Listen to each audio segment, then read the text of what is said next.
என் பொண்ணு பாத்தீங்களா ஏட்டையா? போலீஸ் ஸ்டேஷன்ல உங்களை கம்ப்ளைண்ட் கொடுக்க சொன்னேன், கொடுத்தீங்களாமா? இல்லைங்கய்யா, ரைட்டர் வரலன்னு கொடுக்கல. அம்மா உடம்பு பூரா என் மண்ணா இருக்கு. ஏட்டையா, நான் என் பொண்ணை பார்த்தேன். பொண்ணை பாத்தீங்களா? எங்க பாத்தீங்க? நான் போலீஸ் ஸ்டேஷன்ல இருந்து வெளியில வந்தேனா, என் கடையில சாப்பிடுற அந்த லாரி டிரைவர் என் பொண்ணு கெடுக்க பார்த்தா. அவங்கிட்ட இருந்து நான் தான் காப்பாத்தினேன். காப்பாத்தினது கூட தெரியாம அவன் என்ன தப்பா புரிஞ்சுக்கிட்டு ஓடி போயிட்டா. அழுகாதீங்க, பொறுமையா இருங்க.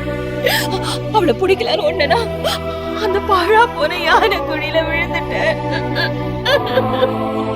கண்ணுக்கு கண்ணா உசுருக்கு உசுரா வளர்த்த என் பொண்ணு என்ன காப்பாத்தாம ஓடி போயிட்டாயா. எப்படி மேல வந்தீங்கம்மா?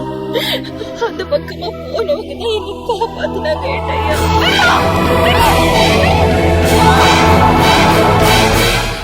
என் பொண்ணு இந்த ஏரியால தான் இருக்கா. இந்த ஏரியாவுல இருக்கா? ஆமா, அவ கூட படிக்கிற பொண்ணோட வீடு இங்க பக்கத்துல தான் இருக்கு. எப்படியோ அங்கதான் இருக்கணும். வாங்கம்மா, நானும் வரேன். வண்டியில போய் தேடுவோம். உங்களுக்கு இருக்கிற இறக்கம் கூட என் பொண்ணுக்கு என் மேல இல்லாம போச்சு. போங்கம்மா.